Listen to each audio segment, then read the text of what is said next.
Hey, what up? It's Brad with Home Love Construction, and welcome to the Critical Path Podcast. I'm here today with Andrew Imbesi. Did I say it right? Yeah, that's Dude, right. I nailed it. We practiced it like 5 times before we started.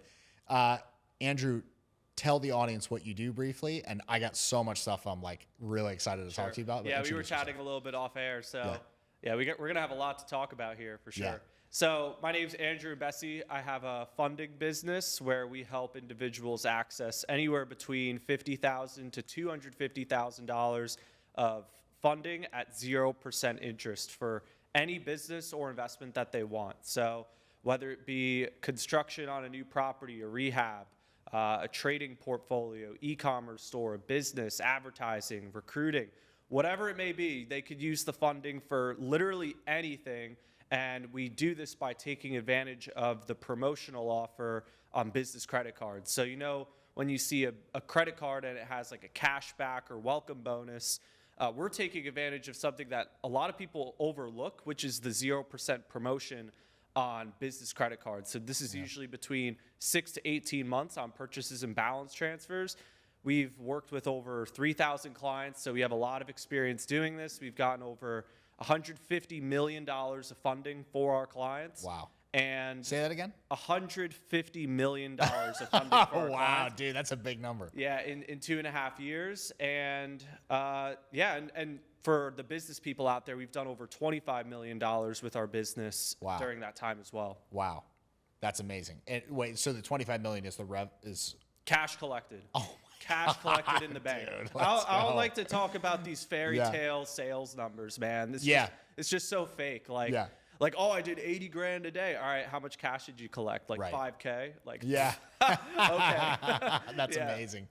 Dude, so I actually, we were talking before, I actually know a couple people who work for you. Like, this is a legitimate business. Like, it's actually a big business. Like that you've grown in 2.5 years. Yeah. What do you attribute the speed of growth to? And we'll obviously have so many questions about the financing and how people can use it and different. I'm already like overflowing with ideas, but just your own business growing it, what do you attribute that rapid growth to? Because that's a little unusual to see, to get to that size that quick. Yeah. If there's someone out there who wants to start a successful business, there's a couple of things that they should know going into starting a successful business. Like, number one is having the right attitude, behavior, the right work ethic, because without being persistent and without having motivation to go hit your goals, then you're going to half-ass everything. Like, you got to wake up and be willing to work 16 hours a day. A lot of people talk about having this financial and time freedom, which is achievable in a certain amount of time, but you have to put in that work that most people are not willing to put in. And that's probably the biggest thing that I see that separates people from being wildly successful and not. Like, I've seen the most untalented people have the most success. It's the craziest thing. Yeah. And the most talented people just completely mess up and go do the wrong stuff. And it's because the people who are untalented work a lot harder. And next to that do you consider yourself an untalented person? Yes. I was extreme. Yeah. I was. And proud? Yes. Yeah. When I started sales, it was laughable. I was watching a video of myself the other week learning this 4-step framework that I use for sales. And someone was teaching it to me, and I couldn't even remember the framework. When I looked so silly. I was asking very unquality questions. Like, I just was laughable how bad I was at business. So it took me like months to get my first close, and it was a $300 close, and I was so scared. It took you months to get your first close. Yes. So listen to that. If you're somebody new, like I was literally actually, so we're here in Miami. Thank you for having us in your beautiful city. Yeah, absolutely. And we're here for one of Grant Cardone's events, a business summit. And I was talking to a guy today who he's like, yeah, I'm just getting started. I'm really having trouble getting my first client. I'm like, bro, first off, there's going to be way bigger problems than getting your first client once you get into it. Like, I can't even imagine the magnitude. I know as we've grown, the magnitude of problems just, you know? Yeah. But getting that first client, it took you months. What was that experience like? It was grueling. Like, getting that first sale is going to be one of the hardest things that someone's going to have to overcome, I think.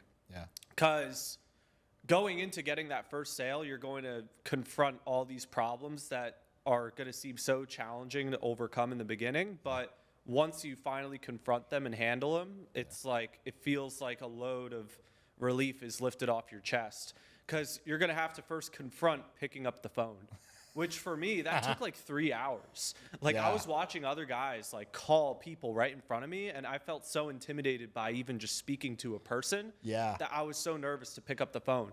I finally did. It wasn't a great call, but at least I got that out of my system, because then I just started calling more afterward. And my calls were not quality at all. I had no idea what I was talking about. I had no idea where in the communication cycle I was at. I didn't even know what a communication cycle was. I just thought, like, I was talking to people, reading questions, and I had no understanding or significance on why I'm asking these questions either. So I was really bad. Like, moral of the story, I was really bad. And when it finally came to that first ever close, this was maybe 4 or 5 months in the making. I literally sent the contract over to the guy, and I didn't even have the nuts to get the credit card information on the phone. I was so scared. I didn't even ask for the credit card information. So, and this was literally like 4 years ago. So 3.5 years ago. So like, I think that, and like the big jumping stone there, because obviously I introed this with like, I've done like all this revenue, all these employees, all this success, is really having that right attitude, that right behavior. Because if you're not willing to work hard, if you're not willing to actually go all in and learn and make mistakes and have people be willing to give you constructive criticism when you do things wrong, all these really, really small, important things, then you're going to be working toward nothing. And the big thing that I wanted to get to too is having a mentor. If you don't have, like, think about any sport, right? Like, say you're playing basketball, and when you're on the court, you typically have a coach. You don't just teach yourself how to shoot. Like, you're probably learning from like a coach who knows how to roll, you know, the ball off the fingers. Very simple, small stuff. And, you know, drilling, dribbling, things like that. You're working one-on-one with a coach. And the same thing applies when you're learning a skill in business, is that you should shadow and learn from people who are doing the job at the highest level, to learn their habits, to learn not only their skills, but their work ethic, their habits, and the way they, you know, carry themselves throughout the day. All these like very little things, not just like the morning routine crap, like, oh, I wake up and have a coffee and go to the gym. Like, sure, that stuff's important, but like, how do they communicate to people? Like, it's more than just asking questions. What kind of energy do they bring to the call? And like, for me, I feel like my style, it was just embedded in me. I have this kind of enthusiastic, confident style where I'm always talking to people like they're my buddy. And it's infectious on the call, and it makes them smile. And the way that you get someone to do anything is to get them to smile, right? Oh, that's like a bar, actually. Oh, wow. Because, you know, that is a little bar. Yeah, you know, it is. It's so true. I'm like, yes, Instagram reel. I'm thinking about just the fact of, this is something I learned early in sales that I actually forget to tell people all the time, is that if you want to get someone to do something, you got to bring them up to a high enough tone level to get them to actually make a purchasing decision, because you're never going to get someone to create with anything less than being angry. If someone's angry, they're not going to create. But when you actually get them to a point of mild interest, that's when they're actually willing to create something. So if you want to close someone, you have to get their tone level high enough to where they're going to feel comfortable actually saying yes. Yeah, totally. Wow. Yeah, you know what's funny is we were talking a lot before we started here about mentors, and obviously I'm here at Grant's event. You were actually telling me about like what you've done with Cardone Ventures and Brandon, and like what is that? First off, like what have you done so far, and like what has that experience been like, getting to kind of see like the inner workings of the Cardone verse from the Cardone Ventures side? Yeah, totally. Yeah, I mean, Grant has always been a good role model for me. You know, when I obviously didn't know much about him, I was like, oh, this guy seems pretty cool. I didn't really know what much more to think about him. But actually he's rich. Yeah, very rich. I've started following him. He's cool and he's rich. now looking back, knowing what I know now, I started following him when he was at like an 8-figure level. Like, yeah, wow. he wasn't like a billionaire that you see him now today. Yeah. Right. Like when you go to his events, he's clearly a billionaire. Just for anyone who's like, oh, this guy's not a billionaire. He is a billionaire. Yeah. He is actually a billionaire. He's got the assets in real estate. He's got 3 companies that do 9 figures a year. He's probably got more that we aren't even talking about. This guy is a billionaire. Yeah. And so when I was watching him for the first time, he just was very polarizing, high-tone individual. Yeah. Right? But after going to his events... Polarizing, high-toned individual. Yeah. Yeah. Yeah, he really just grabs your attention. Yeah. That's what he But not teaches from too. like a low play. This is my viewpoint. I agree with you that he is. Yeah, that's right. He's high toned. Yeah. Polarizing, like happy, but he's not gonna alloy or degrade his what he knows to be true just because somebody doesn't like it. Yeah. Yeah. And when you enter his space, it's not even just exactly like the starstruck feeling, but it's more so like you feel like you're in a space with a huge being. Yeah. Like you just know that this guy has just such strong intention with whatever he decides to do. Yeah. It's really cool. Yeah. It's like, it's not like that when you're around everyone. Yeah. But like this guy like truly has like huge intentions and you could feel it when you're standing next to him. Have you spent any time around Bob Duggan? Yes. Bro. Yeah. Well, at the event, yes, but like, not as much as I've spent more time around like Brandon Dawson or Grant. Yeah. But when I've seen Bob around a couple times. Yeah. People probably, if you don't know who Bob Duggan is, he was at Grant Cardone's last 10X Growth Con. He's a billionaire. He went from a net worth of $3.5 to $7 billion like 3 weeks ago because this company like got an FDA approval and boom, like net worth doubled overnight.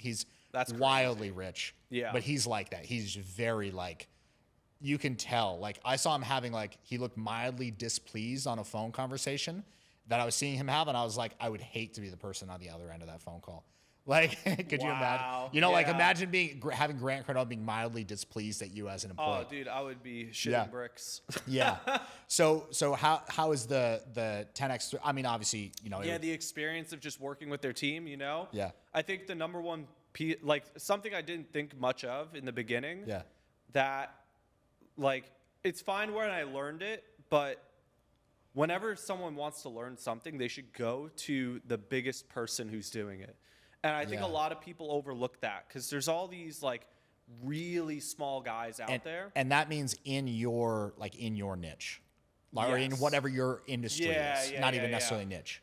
Yeah, I think that's also very important too. It's not just the biggest guy in the room, but the biggest guy who's doing what you want to be doing. Yeah. Like I have like a consulting business. I'm not going to go learn how to run a business from someone who has like, I don't know, maybe started like a franchise in nail salons or something. Yeah. Maybe I'd learn the leadership stuff. Maybe that's important because they must have hired a lot of employees. Yeah.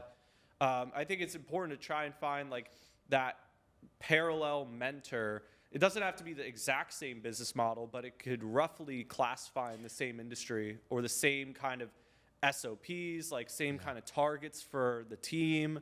Who is that for you? Like in I your find business? that to be like Grant Cardone, Brandon Dawson. Those are like some really solid guys. I think there's other people out there like Andy Elliott's pretty big right now. Yeah. Those are like some big guys who are doing like 9 figures with their consulting businesses. Yeah. Amazing. Patrick Bet-David's not a bad one to model either. He's made an insurance company of like thousands of agents. Yeah. I mean, that's insane leadership skill. Dude, anytime you have thousands of people doing anything, there's some badass motherfucker at the top of it. Like always. That's always how it goes. You know what I mean? Yeah. Even in like Remax or something like that. There's a badass running that whole thing. Mm-hmm. Yeah, it's pretty wild. Yeah. Yeah, and you want to learn from the best leaders. Yeah. That's what I really learned was like learn from the people who are doing what you want to be doing at a very high level because they're going to be the best person to show you where to go, like take things, like how to take things to the next level. So I think it's interesting because I see all these guys that are, where I was before, where I was maybe at like 6-figure level. And I've been able to get to the 8-figure level by learning from 8-figure guys, and I'm trying to get to the 9-figure level by learning from 9-figure guys. And your best mentor is whoever's doing it the biggest and whoever's demonstrated the most success. Yeah. And I think it's like, maybe if you're starting an offer, like the people who are going to be available are going to be like those maybe 7 or 8-figure guys who are teaching you how to get to 7, 8 figures. Yeah. But when you're then going from like 7 or 8 figures to 9 or 10 figures, like this is when you're taking a team from like 50 people, which is pretty manageable, like 10 to 50. Like you could manage that. But when you're going from like 50 to 250, like there's a lot of work involved in doing that. There's a lot of like skill and expertise, a lot of leadership. Yeah. And so that's where I feel like that missing gap is for me in my business currently, is finding like that leadership training, that systems and processes organization, because you could I find it simple to manage like, now obviously it's a lot of work, but it's simple to manage 30 to 50 to 60 to 70 people. Yeah. But getting past that, like now you have to start focusing on sub teams. Like you have to get very dialed in on comp plans. You got to make sure that you're recruiting the right people. Dude, we just went through a thing on our sales side in our business where we're just cramming people onto our sales floor, and we went from having like 4 to 12 in like 3 months. Shit show. Our sales basically went to 0 for like a couple weeks, and I'm like freaking out. And then finally we're like, oh, we didn't put it in a clear structure with a clear comp plan on who's there's one leader, but he's got 12 guys he's got to run, and he's failing at running those 12 guys, because most people would fail at running 12 guys. That's kind of tough. It is tough. Yeah. Because, like one person managing 12 people, that's really the max. Yeah. But like really it should be like 5. Like one person should be managing like 5 people. Yeah. And then finding that one person though. Yeah. Like finding those really great motivated leaders who can duplicate and get the job done. That's why it's so important to identify those things within yourself early on. Like going back even to the beginning of this conversation, like discovering those habits, those traits of who you are. You could be untalented, but if you like teaching the work ethic can sometimes be very difficult. Like you want to find people who are very motivated by their goals and really want to achieve them, because those are the ones who are going to become leaders. Like they're going to be willing to learn the skills. Sometimes it's not the best to promote someone who has the skills but does not have the work ethic. That's true. That's totally true. Yeah, you're right, actually. Yeah. The one thing that I forget who said this to me, but somebody recently said to me, people make the mistake of hiring an expert thinking that they actually know all the answers, when in reality it's like usually like that as an employee, like an expert in accounting or what, QuickBooks, a CFO, whatever. A lot of times that person comes in and then they're like, what do I do now? And you're like, wait, I thought you were going to tell me what to do. And it never works that way. I've never found it to work that way. You always have to tell them what to do, like on some level. And there's different levels of initiative, obviously. But I do want to circle back to the lending, because like what you do in lending, we were talking about this a little bit before, but like what you provide can be a huge unlock to people in the service, in like home service industries. Yeah. Like, and you were even telling me that that's a lot of your clients is people who are in HVAC or plumbing or even contractors whose clients need money to do the project, and they're like motivated. They are the decision maker, but they don't have the money to do it. Yeah. Where should we even start talking about that? Yeah. But I'm just like give each of my clients access to 100K. I'm doubling my revenue next year. Yeah. Easy. Yeah. No, that's a great point. 'Cause like for those real estate investors that want to do rehabs, if they don't know about 0% interest funding or these promotional offers on business credit cards, they're missing out on tons of revenue that they could be experiencing for their business, because a lot of people don't know that these banks like Chase or Truist or US Bank are giving out free capital at 0% interest rates, because that's really what it is. You don't have to pay the bank anything to get approved for this. Yeah. And as long as you're making the minimum payment on the card, before the end of the intro period, you're not going to pay any interest either. So they're essentially just giving you out these credit lines as long as you have a 700 plus credit score, and you could take that money and invest it into anything. So the big keys here is that number one, you have to have a 700 plus credit score to get approved, because the bank wants to make sure that you're a good borrower before they give you any money. And as long as you have that, you know, you could get business credit by opening up a LLC or an S Corp or a C Corp or whatever. And even it could be a day old. Because at the end of the day, the banks make their approval decisions based on someone's personal credit score.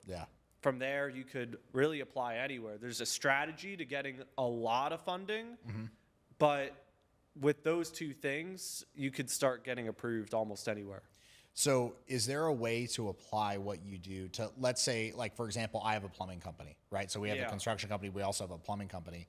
If I run into somebody who like needs to repipe their house and it's 10K, can I connect them with you? And because I think we were saying that it could it work that way? Yes. Yeah, it could definitely work that way. I'll even just give you guys some like free gems. Like if someone wants to get access to $10,000 right now, they could go apply for Discover Card, Capital One Card, Apple Card, American Express Card. There's so many like personal credit cards that will give them 10,000, and there's so many business cards that will give them 10,000 too. That could be as simple as just getting one business credit card or one personal credit card. A lot of people want to get like their hands on $10,000, but they just think a personal loan is the answer. But really, it's a lot easier to go get a 0% interest credit card. And a lot of people are not looking at that promo offer. A lot of people don't even know it exists.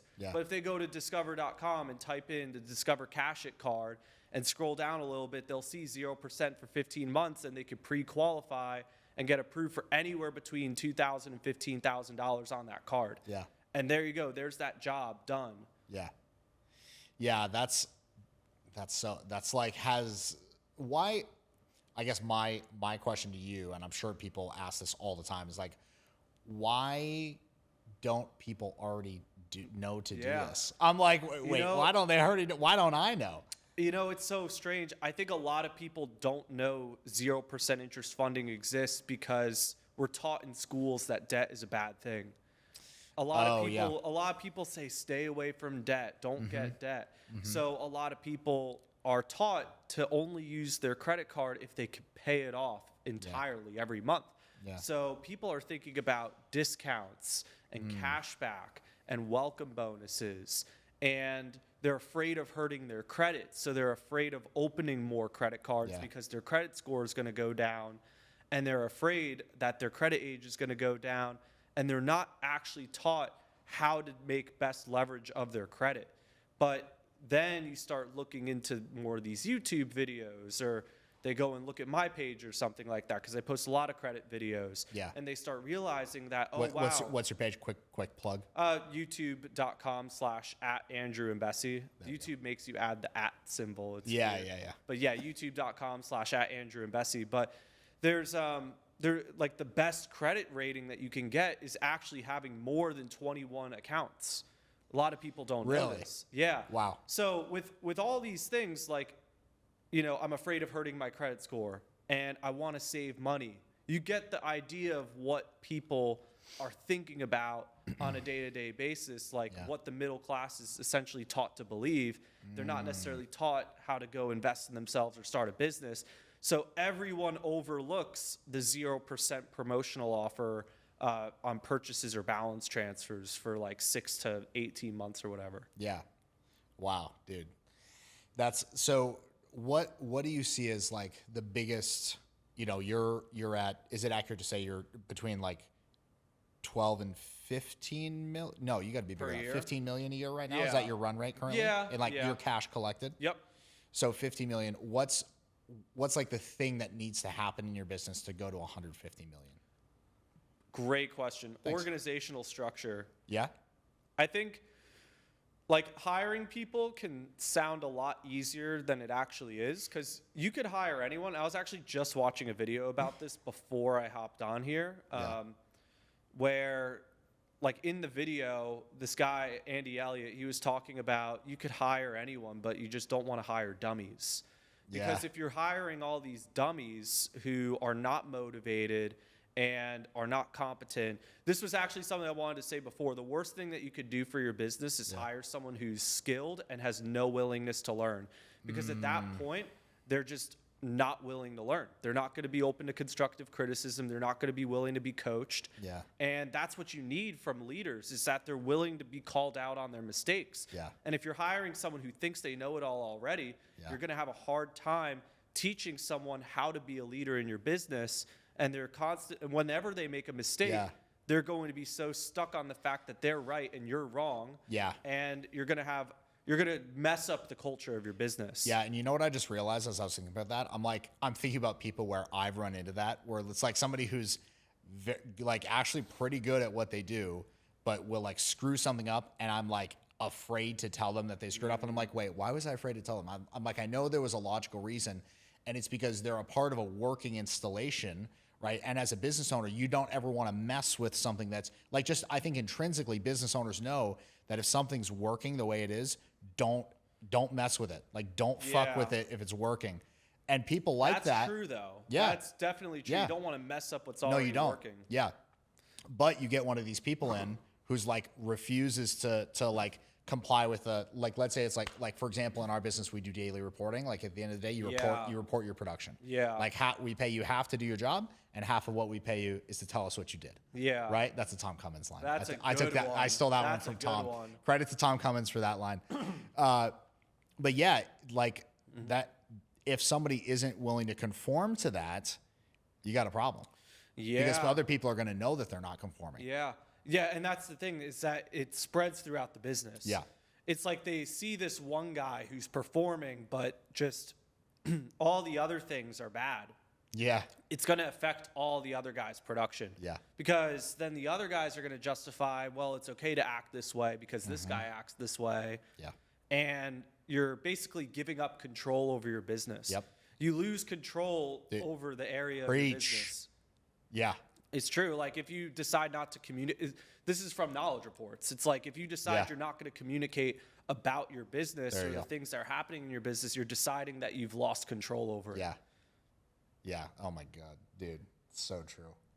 Yeah, you gotta call them out. This is exactly right. Yeah. Like I think this is the difference between a 9-figure and an 8-figure business owner is their willingness to call people out on bullshit. Yeah. Because a lot of the time, like you'll see these 7-8-figure guys are rolling with people who are highly skilled. Yeah. And they're so scared to call 7-8 them figures is 1 to 10 million.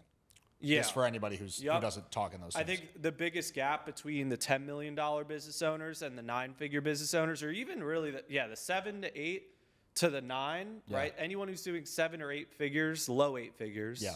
Like, because you could be doing mid 8 figures and you probably have this figured out. But anyone who's between like 1 and 15 million, the struggle that they're going to run into is that they're keeping all these very skilled people that are actually draining the business. And they're not willing to call people out and control their culture. Yeah. Because they're deciding to give away control of their company and give away control of the culture to people who are performing great, but behind the scenes are, just acting unprofessional. Wreaking havoc on the organization. Wreaking havoc. Yeah. They're not filling in their stats. Maybe they're saying, no, I don't want to do role plays. And then the people who have to role play are not role playing. Yeah, they're like, wait, why doesn't he have to do it? Yeah, exactly. Yeah. And then it creates problems. So it screws up the culture. Yeah. And like, look, the last couple of months, I've had to let go of some really important people. Really? Yeah, but I had to because they were just draining the culture. Yeah. Like one guy was not showing his camera on sales calls. He was like one of the top producers. This guy is awesome, super cool, super fun to hang out with, but no-showed to like 4 calls in a row that his setter set. And the setter was like, dude, I get incentivized on those deals that you're not showing up to. Yeah. And so he's losing money, and it's like, dude, this can't fly. Yeah. And then same with another person who was crying in the meetings, like in front of their team. And I'm like, I you can't be in a leadership position if you're not going to show up with high energy. Yeah. And I've corrected you on this multiple times. Yeah. I know that you're the bomb and you crush it. Yeah. But this thing, if it can't be changed, I got to replace you Yeah. with one of the other 15 guys on your team. Yeah. Who's more likely not going to complain. Yeah. Oh my God. It's making those challenging decisions, but you have to take control because Yeah. Brandon Dawson says Yeah. that like one of the biggest reasons why businesses fail is not just because of a lack of capital, lack of good people, or a lack of product demand, but it's actually because there's not enough, like the owner is not pulling people inside their business, and he's allowing the rest of the group to poll and question with each other what the right thing is.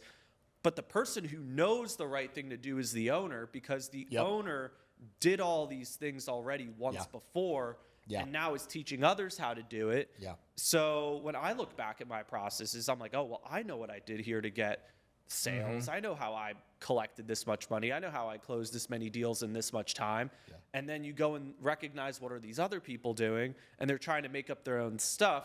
And if you let that go on, bro, they're just recreating the wheel. You're like, hey, here's a wheel. And they're like, no, I'll make my own out of wood. The problem is that I think these guys become afraid to call people out. Yeah. And they let those people take control over the area. Well, you know where it comes from? Where? It comes from lack of hiring. Yeah. They don't, true. Seriously. Yeah. If you I thought know, you were gonna say that. Yeah. Like if you know you can go out and replace that person, boom, tomorrow. You have no consideration on keeping the ethics tight and being like, hey, this is the line. Do not cross it. You get two, or whatever. Like in our business, it's like kind of like the 3 strike you're out type thing. That's kind of the accepted rule in business. I feel like even Natalie Dawson today on stage was like, it's not going to happen 3 times. Like first time, second time warning, third time you're gone. So we're kind of similar. But if you're not, because I was stuck in this, and I think a lot of contractors really get stuck in this place of like, I have one salesman, and he does basically all the sales that I don't have to personally handle, right? So it's just me and him. And if I didn't have him, my business would literally get cut in half, and I don't know how I could replace him because I don't have a simple system that I can bring somebody in and get them closing 6 figures in 30 or 60 days. Yeah. And people are like, if a contractor just heard me say that, they're probably like, well, yeah, I don't have that. How the hell would I get that? You know what I mean? That's like the missing component for these like 1-man teams. Like maybe they're like a 3-man team and they're trying to become a 10-man team. Yeah. And that's like triple the revenue, right? Yeah. So they're trying to make more money, and the missing component for them is ultimately hiring and having that effective hiring, onboarding, training, measuring process. Yeah. And like without being able, if you can't duplicate yourself, you're not going to grow your business. Yeah. And I think that's where people like they get stuck on this thing. Yeah. They get stuck with like, these are my people. I'm not going to of course you want to stay loyal to your people, but if your people are not going to be loyal to you, then why should you stay loyal to them? Totally. Yeah. 100%. So one guy that I know we both know is Tom Cummins, who he owns American Power and Gas, which is a company in Clearwater. He also owns an energy company in Italy now, and he owns pieces of a couple other businesses. Meanwhile, guy's doing great. The dude makes in personal income 9 figures a year, right? Yeah. Not business. His personal income is over 100 million a year. He's crushing it. But his business, basically one of the people who's in our division 1, our like HR area, used to work in his business like a few years ago, and his business like hires, because they do like cold calling, telemarketing. They hire anywhere, what is it, like 80 people a week or something like that? Like how many starts does AP&G have? Oh yeah, something like that. Yeah, it might be 100. It's like 80 to 100 people new starting in the business a week. Like, do you think they're scared to fire a salesperson even if it's the number 1 guy? No. It's like, no, because the number 1 guy only represents 1 to 2%, maybe probably not even 1% of their overall revenue. So it's like 1%, we can replace it. It's like no big deal. Yeah, a lot of. Do you agree with like one of the biggest lies in business is that bigger isn't always better? Like that is like. Do you see that as a false datum? For me, that's the most evil, false idea that business owners could ever be given. I think I agree with that. I think what backs that up is that I think a lot of people don't understand the idea of revenue per employee. Yeah. I So think explain that. Yeah, because like We've been talking about this all day. So revenue per employee is basically measuring how much money each employee theoretically pulls in for your business. Yeah. And the ideal place that you want to be is between $250,000 to $500,000 Yeah. per employee in your business. Yeah. Because that's where you're making enough profit to actually grow and scale and expand. Yeah. But if you double the team without, maintaining the revenue per employee, Yeah. the revenue per employee is going to go down. Your profit's not going to get better. Yeah. This is a big mistake for a lot of, business owners that are Yeah. trying to expand their company, is that the problem is they're bringing on more people, but the revenue's not changing. Yeah. So the idea of bringing on more people should be that your revenue is going to increase by however much revenue per employee per year. Yeah. Right. So like every time you hire an employee, it's like, oh, okay, I'm going to increase my revenue this year by another $300,000 or whatever. Yeah. Right. So just hiring people doesn't make sense unless it's going to actually increase your revenue. Yeah. Yeah. We had a situation in, I think it was like, let's see, we're in 2024. In 2022, we had a situation where we had hired a bunch of people and we were at like 35 staff or something like that. And we were doing like $3 million a year. And all of a sudden I had this, I sat down with this idea of revenue per employee and I was like, holy shit, we need to cut half our staff. Yeah. I was like, we are double the number of people that we actually need to be.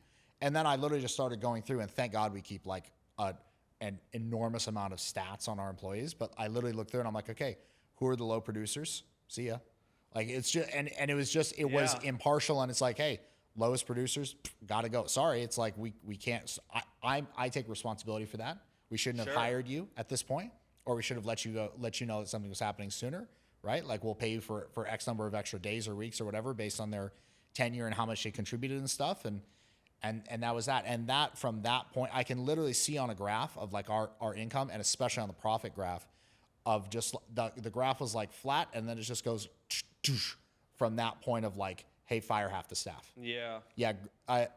Who was it? Grant who talked about that? How leaders yesterday I'm talking to my wife who's off camera here, but I think Grant actually in the Q&A yesterday in the business summit said, he's like, it's a leader's job to say, he was talking about Elon Musk and Twitter. Yeah. You know how Elon bought Twitter and fired 75% of the staff in the first month? That's everyone's reaction. Any good business owner laughs maniacally whenever that comes up. Oh, dude, that's savage. Yeah. Oh, yeah. Yeah. But Grant was saying he was like really drilling on this point.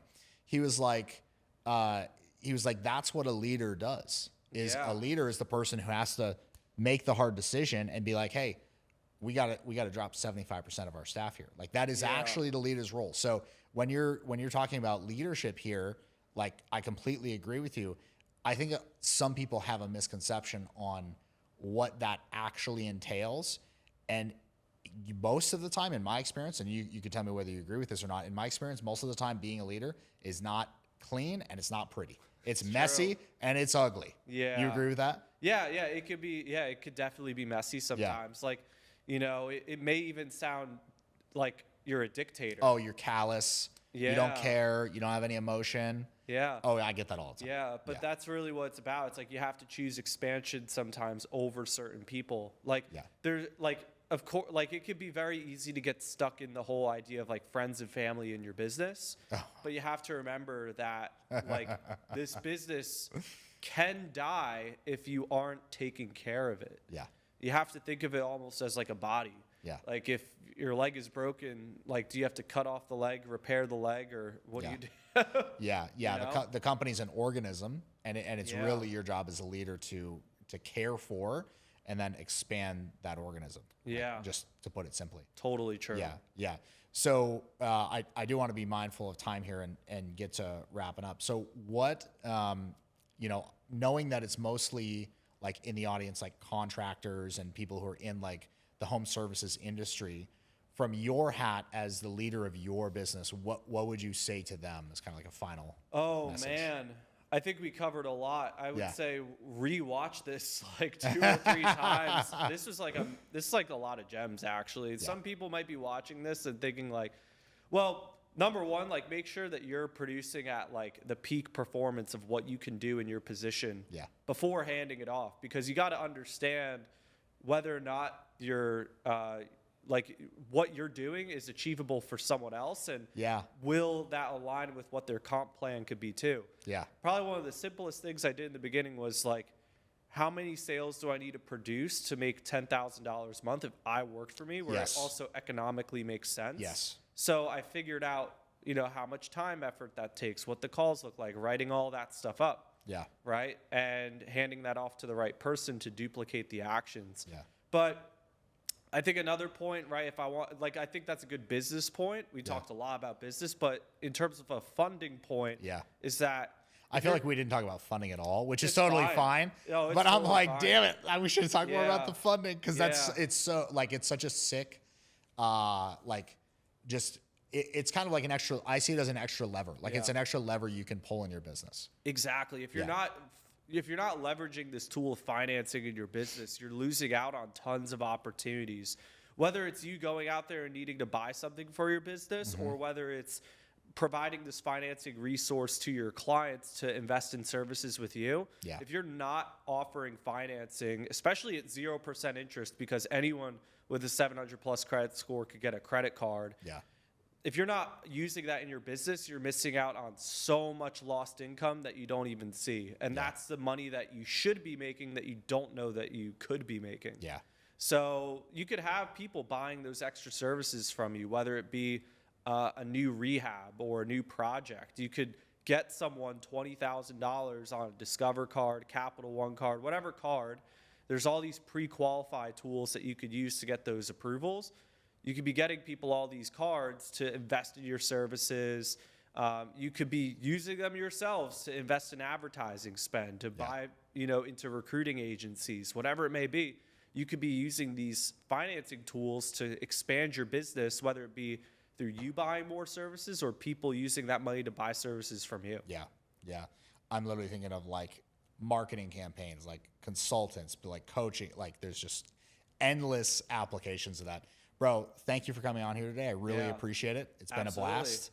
And just real quick, so socials, like where and how can people find you? Right now my Instagram is down, but it should be up in a couple of days. But it's Instagram.com/Andrew Imbesi, IMBESI. A lot of people use 2 S's, but it's 1 S. Oh, there you go, dude. I thought it was 2 S's.